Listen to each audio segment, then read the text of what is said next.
실천면접 전천년설입니다. 계시록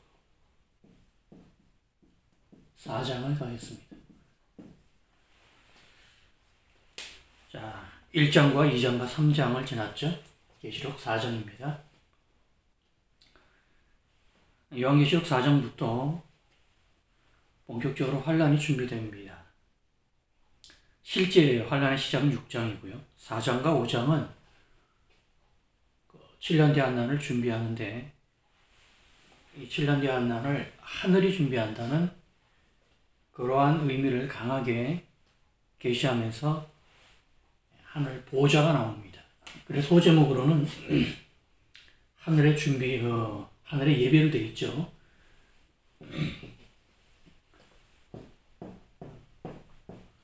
칠년 대환난에서 예수 그리스도고요. 구약시대, 신약시대 교회사죠. 이 앞서 1장이 사도 요한이 이 위치에 있었습니다. 그리고 2장, 3장에서 교회사를 봤습니다.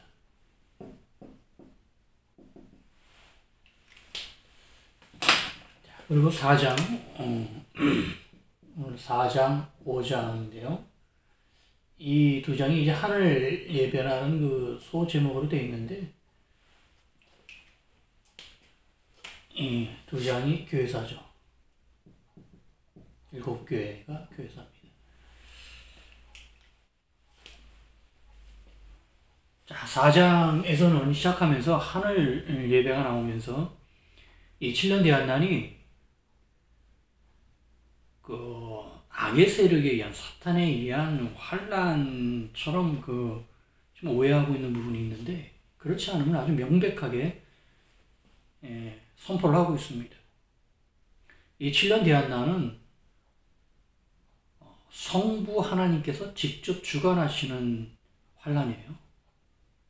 악의 세력이 준동, 그 안에 당연히 악의 세력이 쓰임을 받기 때문에 최종적으로 선과 악의 모든 문제들이 창세기 1장에서 제시된 모든 이 육적 세계의 선과 악의 갈등의 요소들이 다 등장합니다만, 그 주권자는 사탄이 아니라는 거예요. 사탄은 그러한 환란의 주권자가 될 수도 없고 심판자도 될 수 없습니다. 이 7년 대환난은 그 비참한 시간이 아니에요. 영광의 시간입니다. 이것을 분명히 아셔야 돼요. 요한계시록을 잘못 풀어놓으면 이 환란과 악과 불행과 사망과 이 끔찍한 그런 것만 보여요. 그러나 성경이 말하는, 요한계시록이 말하는 7년 대환난은 그런 면이 아닙니다. 그런 면도 있습니다만, 그것은 관점을 악한 쪽으로 봤을 때만 나오는 것이지, 사도 요한이 요한계시록을 기록한 의도는 성령 하나님께서 이 성경을 계시로 주신 것과 같이 지극한 사랑에 의해서 계시가 된 거예요. 그 부분에서 이 요한계시록이 완전히 풀어져서 그 부분과 만나야 됩니다. 환란이긴 합니다만, 창세 이래 없는, 유례가 없고 다시 없는 환란입니다만, 그 내용을 정확히 아시면은 이 7년 대환난은 영광의 시간이에요. 그래서 하늘이 준비합니다. 그래 4장부터 그 준비를 땅에서 준비하는 것이 아니라 하늘에서 준비를 한다는 것이고요. 이 위치가 우리 시적으로 나눠놨습니다. 거의 갔다 와야 되고요. 교회사 바로 뒤에 나옵니다. 교회사에 이어서 계시록 4장 1절이 이제 그렇게 시작되죠. 이 일 후에, 즉 교회사 동안을 보고 7교회로 이제 표현을 했습니다. 7교회 후에, 이 일 후에. 그리고 4장 1절에는 그 표현이 하나 더 들어가 있어요. 이 일 후에 내가 보니 하늘에 열린 문이 있는데, 내가 들은 바 처음에 내게 말하던 나팔 소리 같은 큰 음성이 이르되 이리로 올라오라. 이후에, 이 일 후에와 이후에 계속해서 두 번이나 교회사 이후에 7년 대환난이 시작된다는 거예요. 만일에 2일 후에 이 이후에를 7교회를 교회사로 안 보면은요, 7교회 후에 그럼 뭐 7교회한테 편지를 썼는데요. 이 7교회한테 편지를 쓰고 나서 그 후에 7년 대한 시점이라는 것이 없어져 버려요. 의미도 없습니다. 7교회가 그냥 7교회 보낸 편지로 머물러 있으면 7교회라는 것으로 머물러 있어서는 이런 표현들하고 내용이 맞지 않죠. 당연히 이것은 이제 교회사로 해석을 해야만이 교회사가 끝난 직후에 바로 이어서 드디어 신랑 대환란이 시작되는구나 하는 것으로 자연스럽게 해석이 연결이 됩니다. 그래 이 4장 1절, 4장 2절에는 이제 그런 아주 정교하게 그 7번째 교회인 라오디게아 교회에 썼던 그 표현들, 문인과 보호자의 그런 선행되는 4장에 나오는 그 표현들이 선행되는 표현들이 막 7교회째에 나오면서 내용상에서도 연결을 시켜주죠. 그리고 이제 4장과 5장은 이제 4장은 이제 성부 하나님의 그 형상과 그 보좌를 말하고요. 5장은 이제 어린 양으로 성자 하나님을 위치가 정확하게 나눠져 있습니다. 4장은 성부 하나님이고 5장은 성자 하나님으로 어린 양으로 영역이 나눠져서 이렇게 분리된 상태에서 이제 본격적으로 이 준비, 하늘에서의 준비, 삼위 하나님의 준비, 하늘의 모든 천사들의 준비 다 이 4장 5장에서 준비가 된 다음에 본격적으로 6장부터 시작이 된다는 거예요. 따라서 이제 이 6장부터 환란이 시작되는 것도 너무나 당연한 겁니다. 이렇게 보질 않으면 4장 5장에서 하늘 예배가 준비된 다음에 6장에서 당연히 시작이 돼야 되는데 이걸 또 8장에다 놔버리면은 6장 7장이 또 붕 떠버려요. 열심히 서론 잡아놓고 이제 막 시작을 해야 되는데 또 서론을 또 하는 그런 식이 돼서 이 4장 5장 이 배열 자체가 이제 6장부터 환란이 시작된다는 그런 그 증거이기도 합니다. 자, 그래서 4장에서는 하늘 보좌가 아주 그 상세하게 묘사가 되는데요. 성경에서 가장 많은 부분에서 하늘 보좌가 열립니다. 물론 이 모든 내용들은 이 구약의 모자이크처럼 그 대형 구절이 먼저 제시가 돼 있었죠. 그래 보좌가 가장 처음 열린 부분이 출애굽기인데요. 24장에서 열리고 그리고 에스겔서에서 특히 많이 열렸고요. 에스겔서하고 다니엘서에서 많이 열렸습니다. 근데 4장의 보좌의 형상도 거의 다 이 에스겔과 다니엘서에 있는 내용들이 대응이 돼서 완성이 되어 있습니다. 이 보좌에 대한 내용도 1차적으로 6장부터 19장까지 내용이 워낙 급해서 이 부분을 먼저 정리를 한 뒤에 2차 때, 3차 때 차분하게 보기로 하고요. 내용이 거의 같습니다. 에스겔과 다니엘서의 내용하고 거의 같아서 차이가 없어요. 다만 이제 이 부분은 이제 앞서 말씀드렸듯이 1장에도 이제 그 인자라는 관점으로 예수님을 묘사를 합니다. 그렇죠? 근데 이 예수님의 모습은 실제 구약에서는 이제 이 모습이 하나님을 설명할 때 이렇게 설명을 했지요. 다니엘 7장에서 이렇게 설명을 했습니다. 그리고 이제 이 1장에서의 1장에서 삼위 하나님 중에서 이 성자 하나님의 묘사는 이렇게 되어 있고 4장에서는 이제 성부 하나님이신데 이 성부 하나님이 보좌라는 형태로 이제 그 묘사가 되고요. 5장에서는 이제 똑같이 인자 예수님이 있는데 이때는 어린 양으로 묘사가 됩니다. 근데 세 번 나오는 관점들이 약간씩 틀려요. 이것들이 위치별로 의미들이 있는 거죠. 이 1장에서는 이제 신약의 마지막 책이기 때문에 당연히 예수님의 모습으로 이 시작이 돼야 되는 거고요. 4장과 5장은 환란을 준비하는 입장에서 하늘의 준비이기 때문에 성부 하나님은 당연히 이런 형태로 나와야 되고요. 성자하나님은 이제 어린 양이 인자의 형태가 아니라 어린 양의 형태로 나옵니다. 이것은 어린 양의 형태로 나오는 거 이게 제사라는 것 때문에 그래요. 이 부분이 굉장히 중요한데 뒤에 요한계시록을 다 풀고 이제 구조로 들어가서 구조로 봤을 때 이게 7년 대한 난의 그 놀라운 구조 중에 하나를 완성하는 이 형태입니다. 이렇게 설명드리면 어렵지 않을 것 같은데 실질적으로 요한계시록 안에서 이 구조를 찾는 것은 쉽지 않아요. 근데 정말 놀라운 걸로 그것으로 다 맞춰져 있습니다. 표현 방식들이 이렇게 바뀌는 것은 철저한 계획이에요. 아주 철저한 의도를 가지고 놀라운 계획하에 이 말씀을 기록했기 때문에 아주 깊은 그 뜻이 있습니다. 이런 부분도 뒤에 가서 상세히 묵상을 할 텐데요. 지금은 염두에만 두시고요. 자, 4장에서 성부 하나님이 보호자라는 그 형태로 묘사가 되고요. 이 묘사는 에스겔서와 다니엘서에 있는 내용과 똑같습니다. 그래서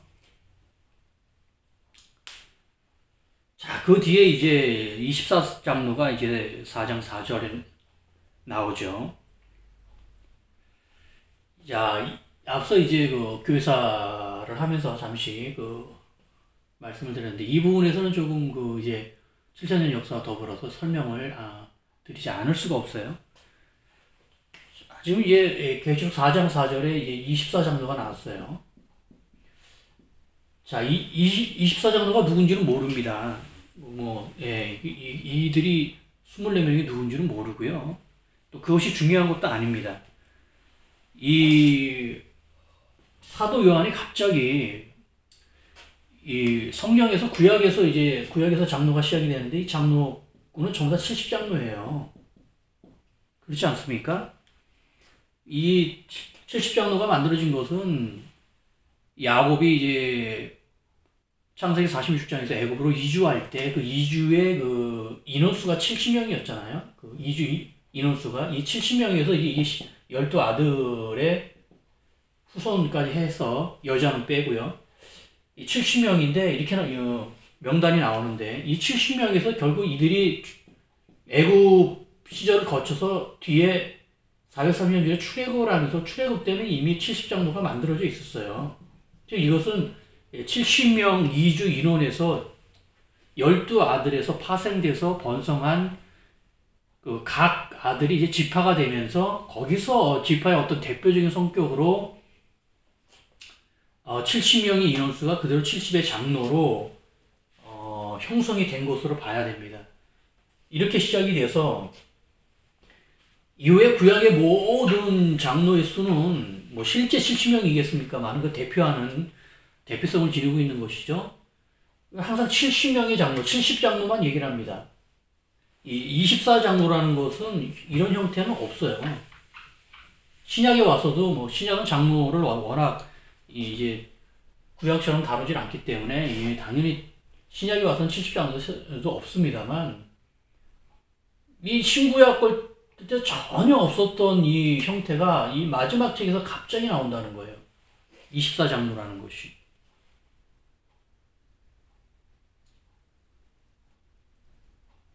자, 이게 어떤 뜻이냐는 겁니다. 이것이. 70장로가 나왔다고 하면 마음 편하죠.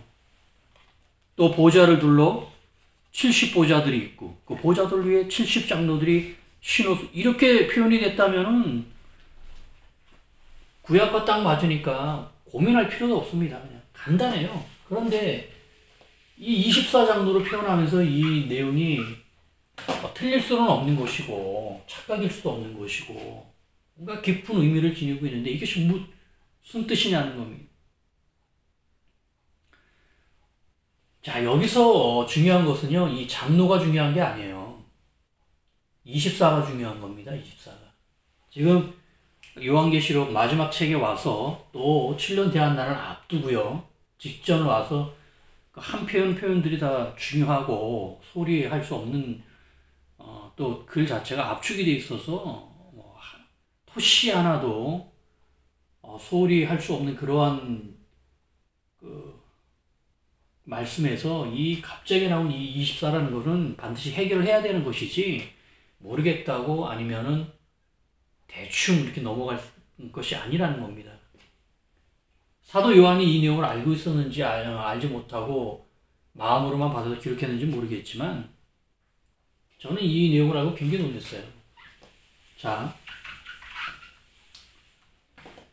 지금 성경에 없는 65, 요한계시록 앞에 있는 65권 동안 전혀 나오지 않았던 게 갑자기 마지막 책 가서 24장로라는 것이 나온 것은 이것이 아주 그 중요한 그 의미를 그리고 중요한 뜻을 또 중요한 정보를 어떻게 보면 결정적인 힌트를 열쇠일 수도 있고요. 아주 결정적으로 필요한 뭔가를 지금 성령 하나님께서 알려주신 거예요. 그럼 그것이 무엇이냐는 겁니다. 자, 24라는 수로, 지금 이제 이 수로 들어갈게요. 자, 지금 이게 요한계시록에 나오는 수는 다 중요해요. 지금 이제 그 앞선 요한계시록 풀고, 종말론을 풀고, 또, 얘기하면 안 되는 시점까지 정확히 말하는 그런 실수에서 이 수를, 계시록에 나오는 수를 너무나 잘못 해석을 하고 사용해서 실패한 경험에 의해서 요한계시록에 나오는 그 아주 그 수들이 기가 막힌 그리고 놀라운 그 진리를 선포하고 있음에도 불구하고 이제 심히 경계를 하는 지금 단계까지 왔어요. 요한계시록의 수는 건드리지 마라. 그 수 가지고 장난치지 마라. 그런 단계까지 왔는데 그건 천만의 말씀입니다. 실패를 보고 이제 그 일을 하지 않는 거예요. 그러면 누가 좋아하겠어요? 좋아하는 건 사탄밖에 없어요. 성령 하나님께서 만일에 이 수에 문제가 있다 그러면 요한계시록의 수를 다 빼버립니다. 빼버리고 기록을 하셨을 거예요. 뭔가 필요하고 중요하니까 그렇게 상징적인 의미, 대략 봐도 상징적인 의미가 가득한 이런 수를 배열을 하신 것이지 아무 의미가 없고 또 미혹의 대상만으로 미혹의 통로로만 사용하라고 지금 이거를 배열하신 것이 아닙니다. 지금 이쪽으로 들어간 게 수부터 지형까지 뭐 쫙 나오는데요. 그걸 뭐 다 할 수는 없고요. 결론을 바로 말씀을 드리면은 이 24장류의 24라는 것은 매우 중요한데 왜 중요하냐면요. 이 7,000년하고 직결이 되어 있어서 그렇습니다. 이 7,000년이죠. 제가 제 해석의 그 전천년설 해석인데 그 용어를 남들이 붙여주기 전에 제 스스로 그냥 먼저 붙인 것이 7,000년적 전천년설밖에 마음에 떠오르는 게 없더라고요. 7,000년이 워낙 중요하기 때문에 이렇게 붙였는데 무겁기도 하고 발음도 좀 어렵고요. 그럼에도 불구하고 저도 이게 입에 붙이는 게 좀 시간이 걸렸습니다만 7,000을 버릴 수가 없는 거예요. 너무너무 중요해서. 근데 이게 7,000과 24가 관련이 있어요. 이 정도가 아니라 이 성경에 나오는 모든 수, 요한계시록에 나오는 모든 수는 7,000과 다 관련이 있습니다. 뒤에 수의 비밀까지 이제 들어보시면은 눈에 보이는 족족 모든 수에 대한 관계를 다 생각하게 돼요. 그게 당연한 겁니다. 왜냐하면 모든 수를 다 하나님께서 만드셨기 때문에 다 관계가 있어야 정상인 것이지 관계가 없는 개별적인 수들이 존재할 수는 없어요. 우리가 다만 무시하고 사는 것이고 잘못 풀어서 욕을 얻어먹는 그러한 도구로 지금 사용을 해서 그런 것이지 원래 수는 완벽입니다. 수는 절대 진리예요. 수는 거짓말을 못합니다.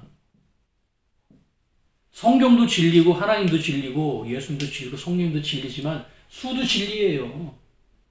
표현 방식만 영역만 틀릴 뿐입니다. 수는 왜 절대라는 이게 들어가냐면 수는 거짓말을 할 수 없기 때문에 그렇습니다. 누가 수 가지고 거짓말을 쳐요? 계시록에서 잘못 푼 것은 이 상징적 해석을 놓고 잘못 풀어가지고 엉뚱하게 악용한 것이고 수 자체는 거짓말을 할 수도 없고 그냥 그대로 다 그 사이에 중간 과정이 없어요. 그냥 24면 24인 것이 그 중간 과정에 뭐 이렇게 해서 이렇게 되는 그런 인본적인 것이나 감정적인 것이나 그런 부분이 정서적인 그런 부분이 아예 없습니다. 자, 그러면 이 두 관계가 어떻게 7천과 24가 어떻게 관계? 굉장히 쉬워요. 이거예요, 이거. 자, 이 값이 얼마가 나오겠어요? 휴대폰 꺼내서 바로 두드려 보십시오. 7천에 24 등분이에요. 얼마입니까, 이거?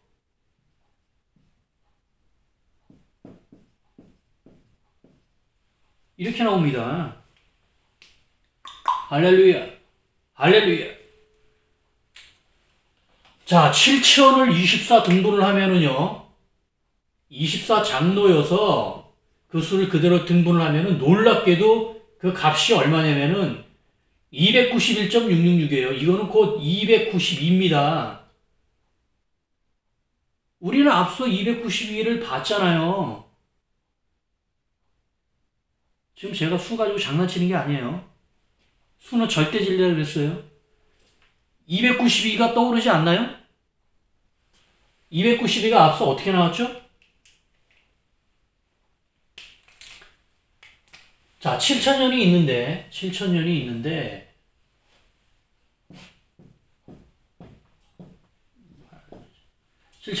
대홍수가 있어요.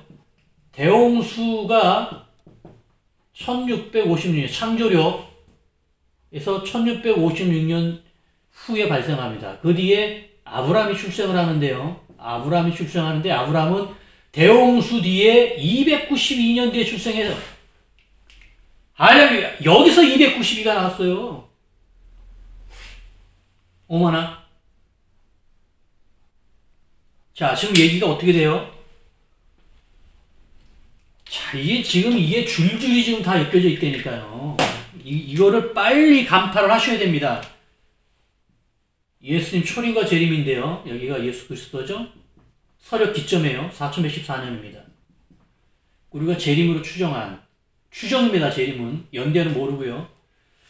자, 이걸 이제 대략 기간에 맞추니까 1948도 물론 맞았지만은 이 기간이 교회사 기간 얼추 나와서요. 앞서 아브라함의 출생과 1948 출생과 소돔 멸망과 2047 이삭 시험 여기서 여기까지 절반이죠. 자, 이렇게 나온 2047에서 2047을 계산하고 7년 전이니까 2041을 계산했는데 2044로 먼저 계산하고 교사 끝이요. 그래서 엄격하게 계산하면 40일이 나온다고 그랬는데 이거를 7등분을 한 거예요. 지금 7등분을 했어요. 이걸 7등분 하니까 몇 년에 나온 겁니까?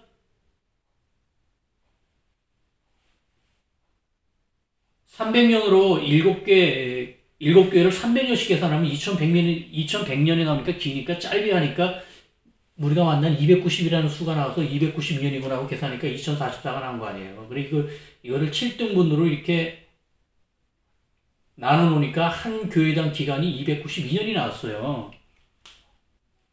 이 기간이 대홍수 후에 아브라함이 출생한 기간하고 같은 겁니다, 지금. 그래, 이 근거도 있고 해서 써서 맞춰가지고 맞춰보니까 2557 근거하고 또 맞는 거예요. 거의 약간의 지금 뒤에 변수가 있습니다만 거의 맞는 겁니다. 그래, 그럴 수도 있겠다, 이제. 이게 연관성은 분명히 있다. 확신은 못하지만 해서 썼는데 이 확신이 놀랍게도 계시록 안에 이 수가 들어가 있는 거예요. 초장에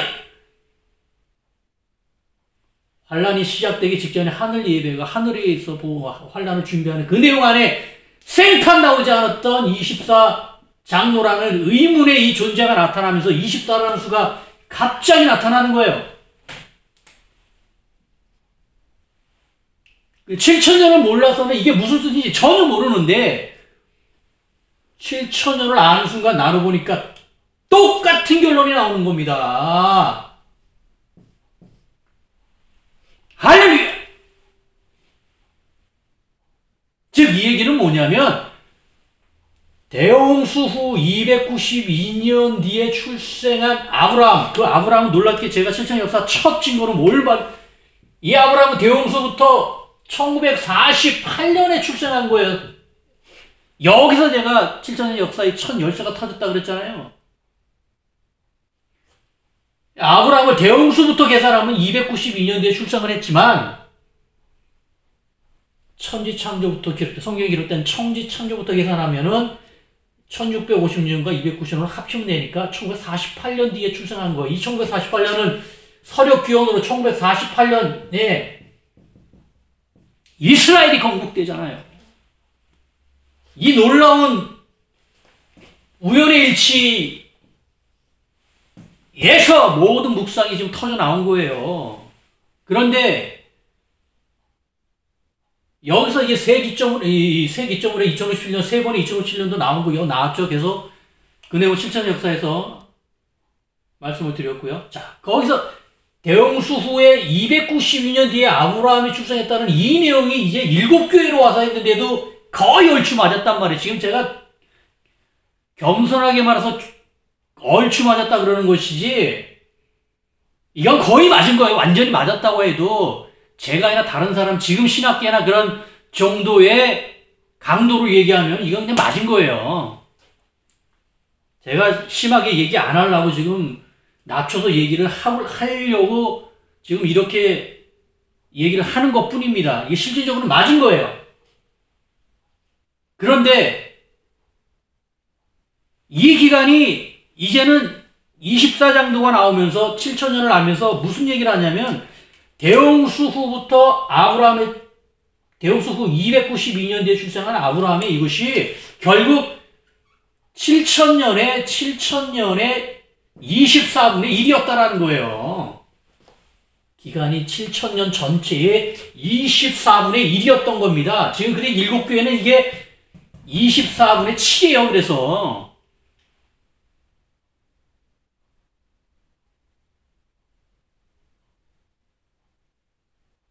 이해가 되시나요? 지금 뭔가 이제 조금씩 잡히기 시작하나요? 얼마나 정교하게 성령 하나님께서 수를 다 맞추시고 먼지 하나까지, 원지 하나까지 다 맞추시는 분이 이거를 못 맞추시겠느냐고요. 이거를 못 본 신학과 교회가 문제인 것이지 이거를 기록하신 성경이 문제가 아닌 거예요. 우리는 지금까지 하나님을 얕잡아봐도 한참 얕잡아봤습니다. 낮춰봐도 한참 낮춰봤어요. 엄청난 불경과 교만을 부린 겁니다. 한없이 높여도 부족하신 하나님을 우리는 한없이 낮춰놨어요. 지금까지. 성경 기록에서 이거를 이미 다 넣어서 다 기록을 하셨는데도 불구하고 아무도 몰랐던 거예요.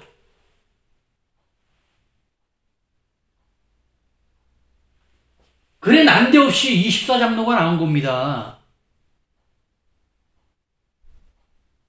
그러면서 이제 292년으로 갔던 이 대홍수 후에 아브라함이 출생한 292년이 이거는 더 이상 자세히는 못 봐요. 성경 기록으로는 나이밖에 없기 때문에 최소한 1년 단위입니다. 그런데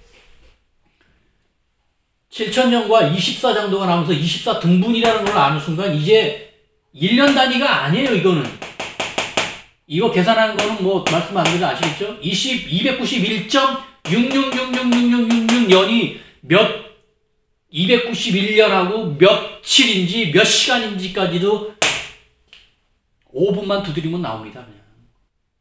즉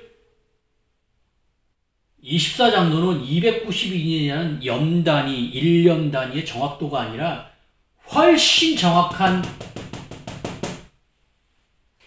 기간을 알려줍니다. 어디 기간이요?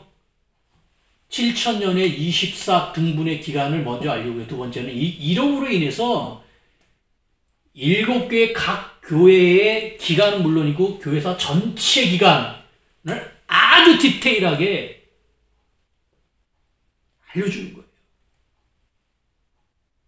그러면 291.666 곱하기 7, 7교회니까 292 곱하기 7은 몇 년이었죠? 292년씩 7번이 있으면 이 앞 시간에 썼으면 이 앞 썼으면 이건 2044년이에요. 즉 서력 기점으로 해서 오순절 강요 30년에 AD 30년부터 교회는 시작됐습니다만 지금 서력으로 기점을 하기 때문에 서력 기점을 그대로 써야 됩니다. 그러면은 2044년에 교회사가 끝난다고 볼 수 있어요. 그런데 291.666 정확해졌기 때문에 그걸로 보면 이건 2041년입니다. 할렐루야! 3년이 정확하게 약간 준 그것이 7배가 모여가지고 줄어서 3년이 줄어버린 거예요. 그래서 정확하게 나온 것이 2041년에 2041년에 교회사가 끝납니다. 7교회로 표현했던 교회사, 7시대에 구분했던 등분으로 구분했던 그 시대가 교회사가 끝나요. 그런데 놀랍게도 그것이 2041년이라는 거예요. 여기서 또 기가 막힌 일이 또 벌어져요. 왜냐? 여기서 설명드렸듯이 앞서 우리가 재림은 모르는데 날짜 모르는데 2057년이 구약시대 4114년의 절반이기 때문에 이것을 이 BC연대죠. 이걸 AD연대로 바꾸겠다는 거예요. 그래서 2057년이 중요하다. 재림인지는 모르겠지만 이후에 몇십 년 후에 벌어질 정말 대대적인 성경이 말하는 어마어마한 대마감의 사건은 재림밖에 없어요. 그런데 2057년이 이삭 시험이었고 2047년이 또 소돔 멸망이었단 말이에요. 왜 이렇게 희한하게 다 연대들이 다 창세기 지금 기록 내용인데 19장, 21장 이 기간이 딱 10년 차이인 겁니다. 10년 차이. 그래 제가 강조하는 게 재림의 연대는 모르지만 확신하는 것은 2047년부터 2057년은 분명합니다라고 제가 말씀드리는 거예요. 그 사이에 몇 년입니까? 모릅니다, 저는. 이 10년이 하나님의 정권이에요. 그날과 그때 아무도 모른다. 아버지만 하신다가 바로 이 뜻입니다. 그런데 이렇게 되면 가장 빠른 게 2047년이란 말이에요. 그러면 그 앞에 7년 대한난이 있으니까 전천년설이니까 그 앞에 그러면 가장 빠른 2047년이 얘가 2047년이 재림이라고 하면 7년 대한난은 4041년. 놀랍게도 예수님 재림을 2040 가장 빠른 해로 가정을 하고 놓으면은 7년 대한난 시작은 2041년인데 이게 놀랍게 동일하게 났어요. 지금 24장로가 7천에 24등분을 하라고 요구를 해서 보니까 291.66이 나와서 이것을 7배로 해서 7교회니까 하니까 2041년이 나오는데 이 계산에서도 놀랍게 역으로 가장 빠른 7년 대한난 시작점 그 해가 정확하게 맞은 거예요. 딱 맞아버린 겁니다. 교회사가 끝나는 그 해부터 7년 대한난의 가능성 그 안에 들어가는 거예요. 이 10년 사이에 언제 걸릴지는 모른다는 거예요. 그거는 예수님도 모른다는 거예요. 성부 하나님 외에는 아무도 모른다는 거예요. 딱 맞아버렸어요. 딱. 이렇게 딱 맞아가지고 재림의 연대를 말해야 되는데 재림의 연대를 말할 수 없는 것까지 맞아버리는 거예요. 알 수 없는 것까지. 2041년부터 끝에까지 2057년까지 17년으로 보는데 이 기간은 완전히 성부 하나님의 정권 기간이에요. 아무도 몰라요. 성부 하나님께 어떻게 이 타이밍을 맞춰서 몇 년째 7년 대한난에 맞춰서 들어가서 할지는 아무도 모릅니다. 그건. 기가 막힌 역사예요.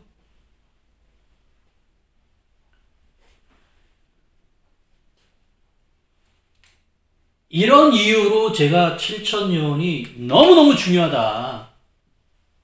지금까지 요한계시록을 푼다든가 종말론 푸는 것은 다 이 본문 안에서 이 문자로 돼 있는 것만의 해석 안에서 네가 맞냐 내가 맞냐 네 맞냐 이것만 하고 있었단 말이에요. 그 밖에 벗어난 객관적 증거들이 하나도 없었어요. 제가 말씀드렸지 않습니까? 수는 절대 진리라고, 수는 거짓말을 못한다고. 하고 싶어도 얘네들은 거짓말을 못해요. 이거를 해석하는 사람이 거짓말을 하지 이 수들은 거짓말을 하고 싶어도 못합니다. 얘네들은. 24장로가 그 말을 하고 있는 거예요, 지금. 이게 70장로만 그냥 나와버리면은 이 모든 연대들 4장에 24장 그 앞에 7교회에 대한 기간까지 지금 같이 지금 다 얘기하고 있는 겁니다. 이것이 이거를 다 모르고 24장로 하나만 매달려 있으니까 이게 뭔 뜻인지 하나도 모르겠는 거예요. 반드시 7천년을 알아야 합니다. 7천년을 아는 것은 재림의 연대를 알겠다는 집요한 노력이나 그쪽이 아니에요. 7천년 자체가 진리이기 때문에 성경이 이 시작과 끝의 연대를 정확하게 7천년에 맞춰서 기록을 했기 때문에 또 7천년이 7이라는 완전수에 1000이라는 또 완전수 큰 수가 곱해진 수기 때문에 7천처럼 완전한 수가 없어요. 지극히 성경적인 수입니다. 7천은. 7천이 안 나오면 도리어 문제예요. 정말 이 성경 창세기 1장 1절부터 요한계시록 22절까지 계산해서 7천년이 안 나오면 이단이에요. 그게. 제가 이단이 아니라 그들이 이단입니다. 7천년에서 갸우뚱갸우뚱거리는 그 사람들이 의심스럽게 봐야 돼요. 당연히 7천이 나와야 되는 겁니다. 너무나 성경적이고 성경적인 수고 너무나 하나님적인 수기 때문에 이건 나와야 당연한 거를 이제서야 얘기하는 저도 답답하지만 그렇게 얘기를 해도 이해를 못하는 것을 보면서 저는 얼마나 또 답답하겠어요.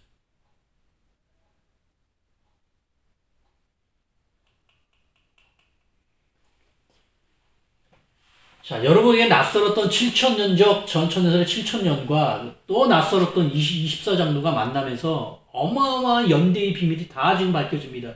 이거 앞서 24장로를 모르고 7천년만 알았을 때 7천년 역사로만 풀었던 그것이 여기에 24장로가 또 나와 붙으면서 이게 충돌이 일어나요? 7천년으로 봤을 때의 해석 내용하고 24장로로만 또 봤을 때 해석 내용이 지금 둘이 합쳐졌는데 충돌을 일으킵니까? 오히려 전혀 다른 부분에서 지금 두 얘기가 만났는데 두 해석의 요소가 만났는데 둘이 완벽하게 결합하지 않아요. 간담이 선언할 정도로 정확하게 그 두 개가 별개에서 얘기했던 두 개가 합쳐졌는데 계시록에 와서 합쳐졌는데 보니까 간담이 선언한 결론으로 정확하게 맞은 진리를 드러내지 이 사이에 충돌이 없다라는 거예요. 이상한 게 없다라는 거. 왜 292년 뒤에 아브라함 천년에서 정확히 이해가 되는 거예요. 또 너무나 그 기간도 정확히 거. 왜 이 기간을 무리하게 일로 끄집어냈느냐? 근거가 뭐냐? 신학적 근거가 뭐냐? 이젠 따질 수도 없어요. 무슨 신학적 근거가 여기서 무슨 필요 있습니까? 여기서.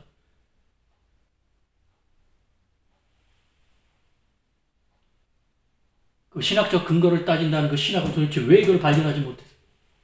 이것도 모르고 이것도 모르고 이것도 모르고 이것도 모르는 자들이 지금 이것을 따지겠다고요? 얘를 검증하겠다고요?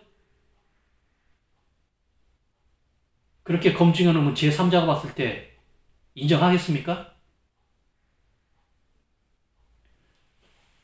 두 개가 다 진리가 아니라면은 만났을 때 당연히 충돌이 일어나야 됩니다. 어디가 삐끗삐끗하고 안 맞는 부분이 나와야, 어떻게 이렇게 완전히 맞아버리느냐고요. 이게 진리의 무서운 점이에요. 이런 정도 지금 증거가 수백 개 쏟아질 거예요. 수백 개. 하나도 충돌이 없습니다. 할렐루야. 이게 시작에 불과해요. 이것이.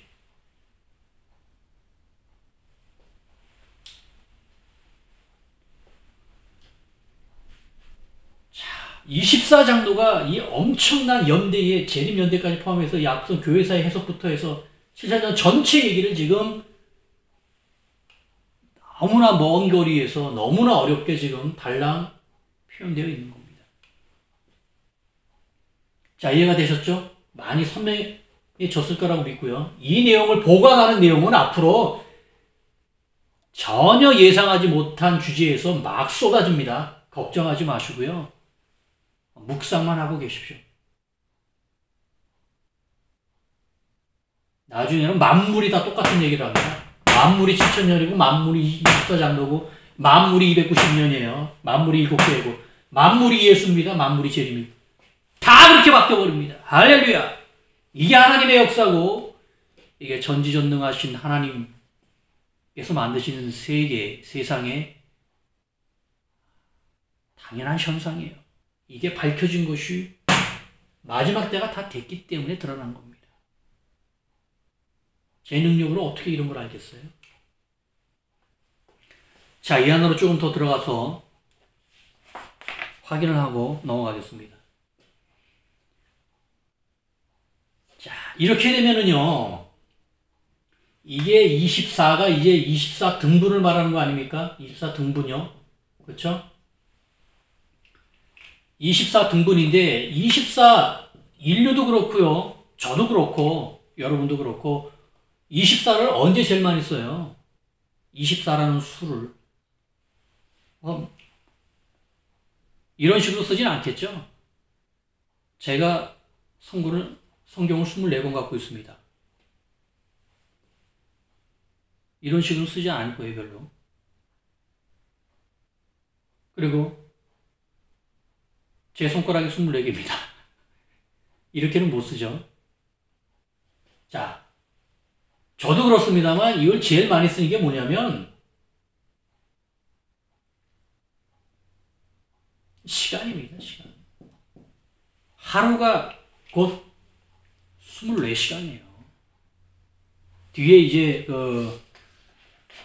지형을 설명하면서 그룹 설명하면서 나올 텐데 지금 이 24장로는 첫 번째 뜻은 이게 7,000년의 24 등분이에요. 첫째는 7,000년을 24 등분을 해보아라. 그러면 알 것이다. 라는 뜻이고요. 두 번째는 24를 어떻게 제일 많이 쓰냐? 하루가 24시간인데요. 그래, 그렇게 한번 써봐라. 라고 또 성령님께서 말씀하시는 거예요. 그러면 뭐냐면 이게 곧 7,000년에 24이 나왔지만 그 7,000년이라는 이 전체 기간을 하루로 본 거예요. 하루로. 24시간으로 본 겁니다. 할렐루야. 이해하시겠어요? 자, 지금 이게 뭐 어마어마한 진리가 지금 쏟아집니다. 지금 동영상, 지금 설명을 들으시면서요. 지금 뭐 수많은 말씀이 막 쏟아져 내려와야 돼요. 지금 확 열립니다. 이게 단순히 지금 한 가지 얘기만 하고 있는 것이 아니에요. 진리는 하나이기 때문에 진리 안에 만물이 다 들어가 있어요.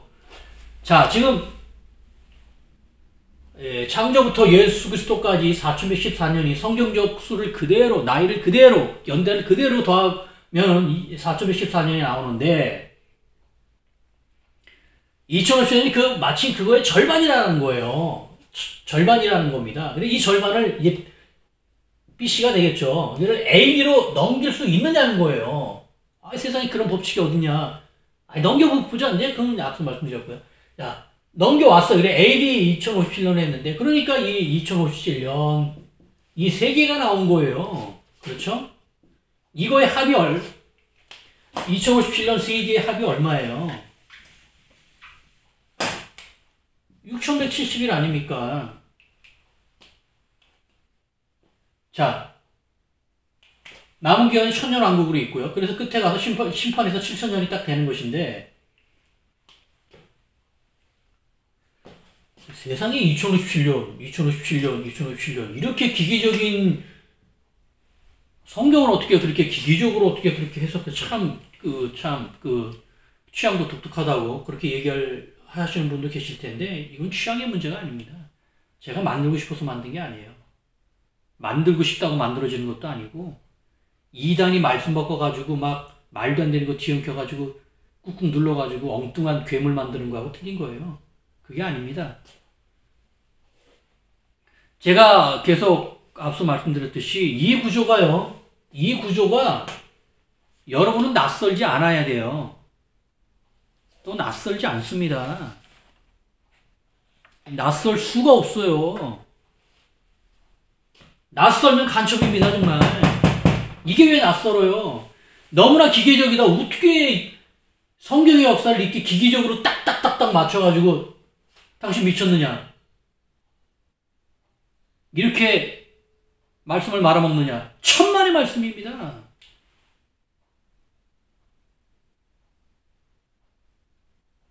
이 구조가 요한계시록 안에도 그대로 들어가 있어요. 왜 그것을 못 보시죠? 왜 그것이 저한테만 보입니까?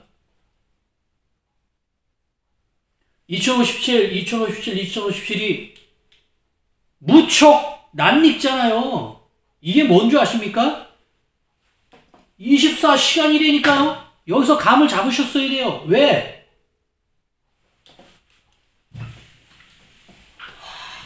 지금 말씀을 보시면서, 성경을 보시면서 이 만물이 들어가 있고 만물에 대한 모든 설계도 모든 내용을 한 권의 책으로 기록을 하려면 누구한테 그 기록을 위임을 해서 시키든지 분량은 2000쪽이 안 되는 안에 글로만 다 쓰라고 제안을 하면은 토시 하나에도 정말 몇 겹의 의미를 막 우겨 넣어야 돼요. 그러지 않고는 도저히 수천만 권을 써야 될 그 책을 한 권으로 줄여 쓰라는 거 아닙니까, 지금? 그게 성경 아니에요.